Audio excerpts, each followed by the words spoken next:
Middle store আজকের গুরুত্বপূর্ণ খবর শোনার লাগিয়া খাসাড়ি ভাষার সংবাদ এই চ্যানেল আপনারা সবরে জানাই ধন্যবাদ।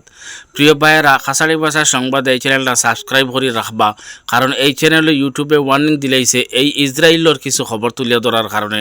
গতিকে আপনারা যদি বেশ করে সাবস্ক্রাইব করেন তাহলে এই ওয়ার্নিংটা ইউটিউবে উঠাইব। গতিকে আপনার কাছে রিকোয়েস্ট, আপনারা এই চ্যানেলটা সাবস্ক্রাইব করিয়া সঙ্গে থাকবা, তাহলে শুনিলাম আজকের আন্তর্জাতিক গুরুত্বপূর্ণ খবর। মিডিল ইস্টের খবরের সঙ্গে বাংলাদেশের কিছু খবর তুলে না ধরলে পারাদান না, কারণ বাংলাদেশের পরিস্থিতি বর্তমানে খুব বেশি খারাপ। একদল উঠি ফুলি লাগছেন বাংলাদেশের বিশৃঙ্খলা দরাইবার লাগে এবং বাংলাদেশে বরবাদ করবার লাগে। বড় দুঃখ এবং আফসোসের বিষয় যে চট্টগ্রামের আইনজীবী সৈফুল ইসলাম আলিফরে হত্যা করা হয়েছে, এটা বড় দুঃখের বিষয়। আইনজীবী সৈফুল ইসলাম আলিফর হত্যায় জড়িত একজনকে গ্রেফতার করছে মহানগর গোয়েন্দা পুলিশ। এই খুনির নাম রাজীব ভট্টাচার্য, বয়স হইল 37 বছর, কিন্তু তার বিস্তারিত তথ্য এখন পর্যন্ত জানা গেছে না। চট্টগ্রাম মহানগর পুলিশের পক্ষ থেকে জানা গেছে যে এই রাজীবরে গ্রেফতার করা হয়েছে তার ভিডিও এবং ছবি দেখিয়া, আর এই রাজীবের লগে আরও 5 জন জড়িত আছেন বলিয়া ধারণা করা হয়, এবং আওয়ামী লীগ আর নিষিদ্ধ ঘোষিত ছাত্রলীগের আরও 6 জন সদস্যরও গ্রেফতার করা হয়েছে।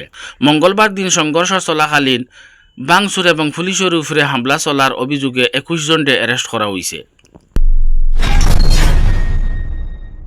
বাংলাদেশের ইসকন এই সংগঠন নিষিদ্ধ করার দাবিতে বিভিন্ন আবেদনপত্র জমা দেওয়া হয়েছে হাইকোর্ট, কিন্তু এই আবেদনপত্র শুনানির আগে এ সম্পর্কে সরকারের মতামত জানতে চাইছে হাইকোর্ট। এতে কিন্তু দেশের আইনশৃঙ্খলা এবং পরিস্থিতির যেন অবনতি না হয় বলিয়া সতর্ক করছে সরকারে হাইকোর্ট। আর ইসকন সংগঠন নিষিদ্ধ করার দাবির কারণে যাহাতে কোনো জায়গাত অশান্তির সৃষ্টি না হয়, তার কারণে বিশেষভাবে চট্টগ্রাম এবং রংপুর জরুরি অবস্থান জারি করার লাগে আগে দাবি জানাইছেন এবং আবেদনপত্র জমা দিয়েছেন হাইকোর্ট আইনজীবী মনিরুজ্জামান। এখন হুনুকা মিডিল ইস্টের গুরুত্বপূর্ণ খবর। যুদ্ধবিরতির একদিন পরে হিজবুল্লাহর পক্ষ থেকে বহুত বড় ঘোষণা করা হয়েছে। হিজবুল্লাহ কইছেন যে এই যুদ্ধত আমরা জয়লাভ করছি, কারণ ইসরায়েলে এই যুদ্ধ আরম্ভ করছে লেবাননের জায়গা দখল করত, কিন্তু এই যুদ্ধত ইসরায়েলের সেনায় লেবাননের 1 ইঞ্চিও জায়গা দখল করতে পারছই না। আর দেশের বেসামরিক মানুষ মারিয়া কোনোদিন জয়লাভ করা যায় না, আর এটা বিশ্বের কোনো জাতীয় জয়লাভ হিসাবে মানিয়েও নেয় না। গতিকে এই যুদ্ধত আমরাও বিজয় অর্জন করছি, এবং হিজবুল্লাহর পক্ষ থেকে কোয়া হয়েছে আমরা পিছন তাকে দেখতে থাকমু যে লেবানন সীমান্ত তাকিয়া ইসরায়েলের সেনা প্রত্যাহার করা হয়েছে কিনা। হিজবুল্লাহ মিলিটারি সবসময় ইসরায়েলি সেনার লগে মোকাবিলা করবার লাগে প্রস্তুত আসন এবং থাকবা। আর হিজবুল্লাহর পক্ষ থেকে এই কথাও কোয়া হয়েছে যে যদিও যুদ্ধবিরতি করা হয়েছে, কিন্তু গাজার মানুষ একলা নাই। সেও এই কথা ধারণা করুক না যে গাজার মানুষ একলা হয়ে গেছেন। হিজবুল্লাহ গাজার পক্ষে আসুন এবং থাকবা। আসলে হিজবুল্লাহ এই কথা দিয়া ও জিনিস বুঝাইতে চাইতরা যে যদি ইসরায়েলে গাজার মধ্যে আগের মতো হামলা করতে থাকে আর যুদ্ধবিরতি হয় না, তাহলে হিজবুল্লাহ আবার আগের মতো ইসরায়েলের উপরে হামলা শুরু করবা। যত সময় গাজার মধ্যে যুদ্ধবিরতি হইব না, ততক্ষণ পর্যন্ত হিজবুল্লাহ তারার হামলা বন্ধ করতা না। যদিও লেবানন যুদ্ধবিরতি হইছে, কিন্তু এই যুদ্ধবিরতি কতটুকু টিকিয়ে থাকব জানা যান না, কারণ ইসরায়েলের সেনা এখন পর্যন্ত গাজার মধ্যে হামলা বন্ধ করছেন না। 44,282 জন ইসরায়েলের সেনা গাজার নিরীহ মানুষ, নারী শিশু সহ হত্যা করিয়া আসছেন, কিন্তু এখন পর্যন্ত ইসরায়েলের সেনা গাজার মধ্যে অটল আসেন, হামলা চালাইয়া যাইতরা।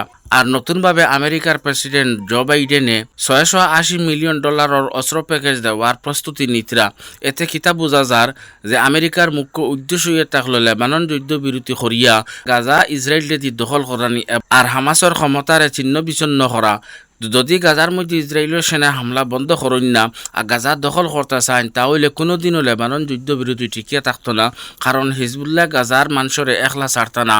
যদি ইসরায়েলের সেনা গাজার মধ্যে হামলা জারি রাখেন, তাহলে হিজবুল্লাহ ইসরায়েলের উপরে হামলা শুরু করে দিবা। গতিকে এই যুদ্ধবিরতি কতটুকু টিকিয়ে থাকবো এটা বোঝা যায় না।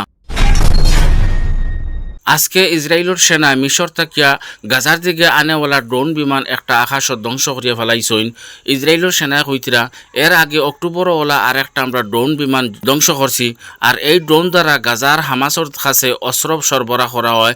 আর এই ড্রোন বিমানটা আইছে মিশর থাকিয়া। এই ড্রোন বিমানটা পুরা অস্ত্রর দ্বারা ভরা, হামাসের কাছে অস্ত্র সরবরাহ করা হর। গাজার হামাস বর্তমানে এমন পরিস্থিতির মধ্যে আছেন, ইসরায়েলের সেনা চতুর্দিকে ঘেরাও করে রাখছেন। হামাসের কাছে কোনো অবস্থাতে অস্ত্র সরবরাহ করা যান না, কিন্তু বিভিন্ন কলে কৌশলে হামাসের কাছে অস্ত্র ফাটাইবার লাগিয়া মনে হয় চেষ্টা করা হয়েছিল, কিন্তু এই ড্রোন বিমানটা ইসরায়েলের সেনায় আকাশও ধ্বংস করে লইছেন।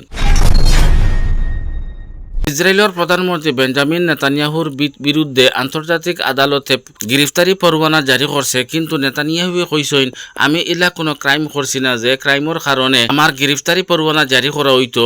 তাইন গাজার মধ্যে 44,282 জন নিরীহ শিশু নারী সহ হত্যা করছেন, কিন্তু এটা তাইন হইতে ক্রাইম নাই। এবং লেবাননও তাইন অসংখ্য নিরীহ মানুষের হত্যা করছেন, কিন্তু এটাও তান লাগে কোনো অপরাধ নাই। তাইন হইতে যে আমার উপরে গ্রেফতারি পরোয়ানা জারি করা হয়েছে, এটা নিয়ে আমি আপিল করমু, কারণ আমি ইলা কোনো ক্রাইম করছি না যে ক্রাইমের কারণে আমার উপরে গ্রেফতারি পরোয়ানা জারি করা হইতো।